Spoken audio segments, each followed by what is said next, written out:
September of 1941. I have received notice that my former student, Werner Heisenberg, will be coming to visit me shortly. I can't say this doesn't come as a surprise. Heisenberg has been one of the top scientists for the Nazis since the war began. I believe he's at great risk coming to see me now, as I am undoubtedly seen as an enemy of the Germans, an enemy of Heisenberg. For years, I felt like a father to him, and he was like my son. But now, the war has ripped us apart. How quickly things change. In place of our friendship, I now feel only anger and hatred. I still have trouble believing he really wants to work for Adolf Hitler. The Heisenberg I once knew was too rational for that. Nonetheless, I see where we stand. I do wonder why he has decided to come. 4. Heisenberg, come in. How are you? Doing well, thank you. Elizabeth and the children send their regards. As do Margaret and the boys. We are also getting along well, considering our present condition. I realize how awkward this is. We must try to go on behaving like human beings. Yes, we must try. But it's not always possible. Which brings me to why I'm here. I've been curious. Please take a seat.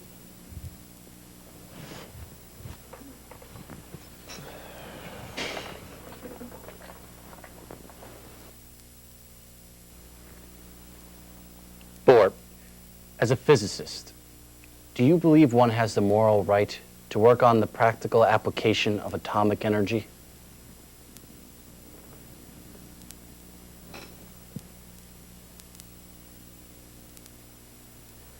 Bohr, just try to answer my question. You're building a nuclear weapon for Hitler? Bohr, please, I cannot discuss these matters with you. Just try and... Do you honestly think that uranium fission can be used for the construction of weapons? I know that it can be. You're wrong. You'll never be able to separate enough uranium-235. Listen, what happens in fission? You fire a neutron at a uranium nucleus, it splits, and it releases energy. A huge amount of energy. About enough to move a speck of dust.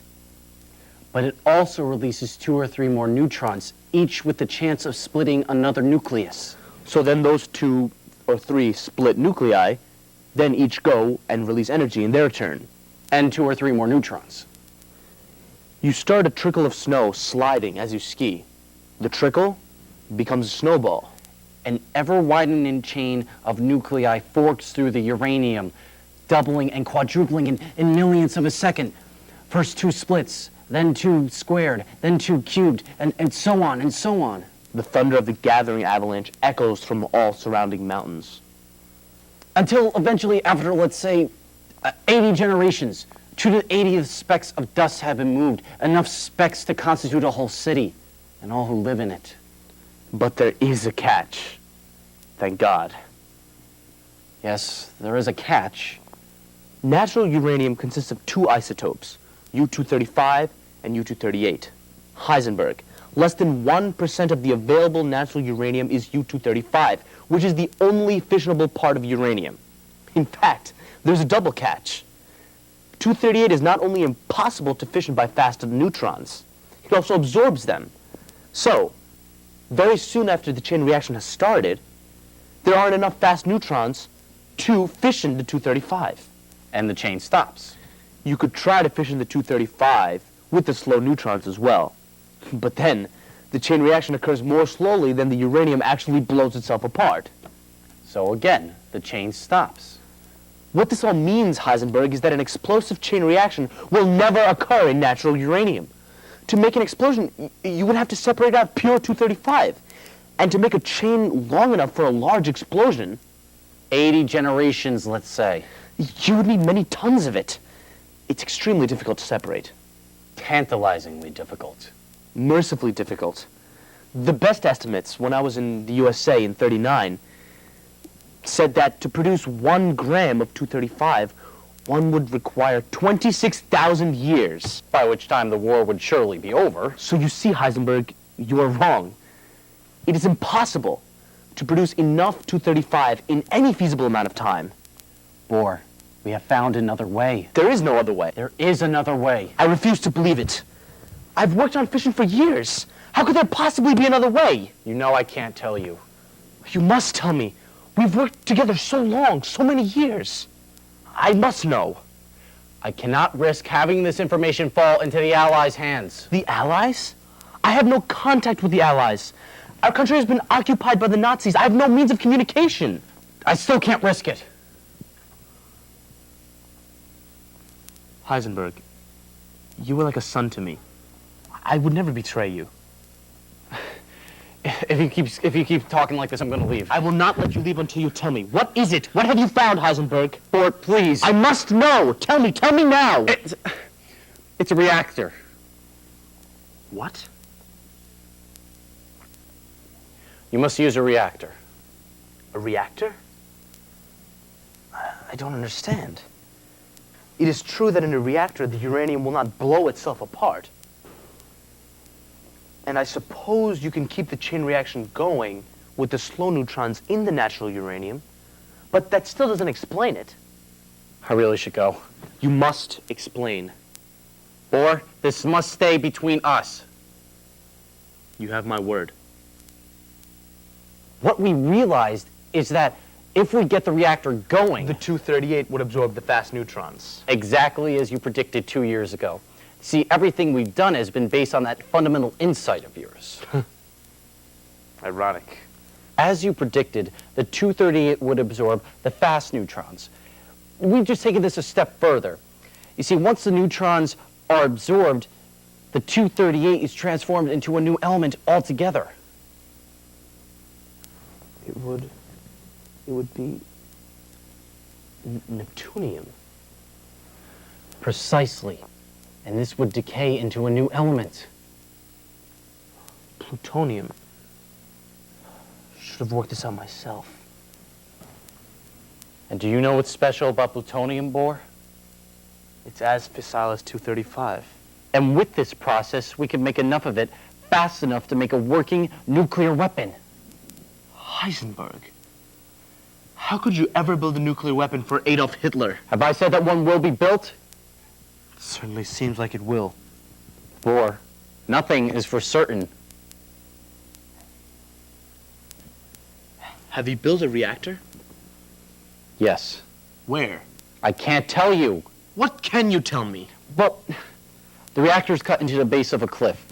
We dug a hole in the ground to keep the reaction under control. You think you have it under control? I believe so, but we've never tested it before. It's never gone critical. How are you regulating it? Well, we have the uranium immersed in heavy water as a moderator. Nothing else? We have a lump of cadmium if needed, but I believe the reaction will be self-limiting. Interesting. Well, we're doing quite well. We have a fantastic neutron growth, 670%. We will be able to reach a critical mass soon. Just a tiny bit bigger, and the reaction will sustain itself indefinitely. All we need is a little more uranium. I can't understand. Bohr, you must not speak of this to anyone. I need to go. Go where? Please. I feel weak. Very weak. Just give me a minute. I'll be back. Bohr, I don't have much time. I'll be quick. Please wait here. I shall be back. Please make it quick.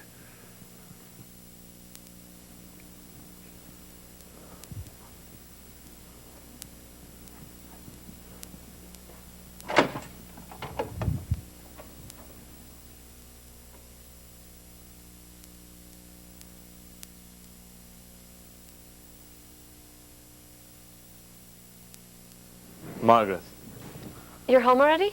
I had to cut the meeting short. I have something very important to tell you. What is it? Margaret, Heisenberg has told me some very disturbing news. The Nazis have almost produced a nuclear weapon. What? How could that be possible? You told me yourself there's no way they could create a nuclear weapon. They found another method. But they don't completely understand what they're doing. How do you mean? Heisenberg truly believes that the reactions will be self-limiting. He's not going to use cadmium rods to regulate the reaction. He truly believes that a lump of cadmium will be enough to regulate this reaction. So what does it mean? It means that if they ever reach critical mass, they're all going to die instantly. Did you tell him? No. Margaret, I don't know what I should do. I really don't know what I should do. Heisenberg has been my apprentice for years. He became a son to me. If I don't tell him the truth, he's surely going to die. In a war, there are always casualties. If I tell him the truth, the Nazis might gain possession of a nuclear weapon. How could you let that happen? How could I let someone so close to me die? I know this is hard, but our choices make us who we are. You have to decide who you are. On one path, I will be sacrificing my son because of a war that has torn us apart. On the other path, I could be aiding the Nazis in successfully producing an atomic bomb. I can't decide for you. You have to choose the path you'll walk. But you'd better do it fast. I don't know how long Heisenberg is going to wait around. Yes. I should be going. Good luck. I have faith in you.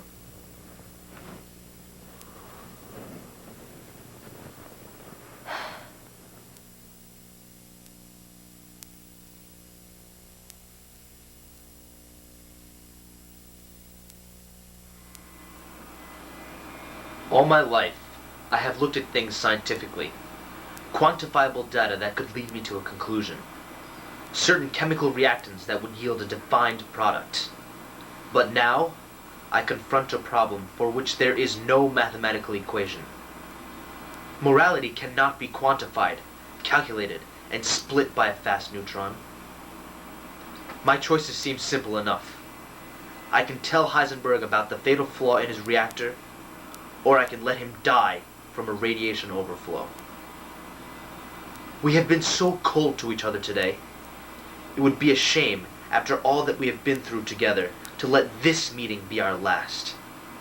If it wasn't for this goddamn war, we would still be researching together while our families socialized. When the war ends, we may yet be able to rekindle that friendship and love. But at what cost? Heisenberg told me himself that they are very close to achieving critical mass.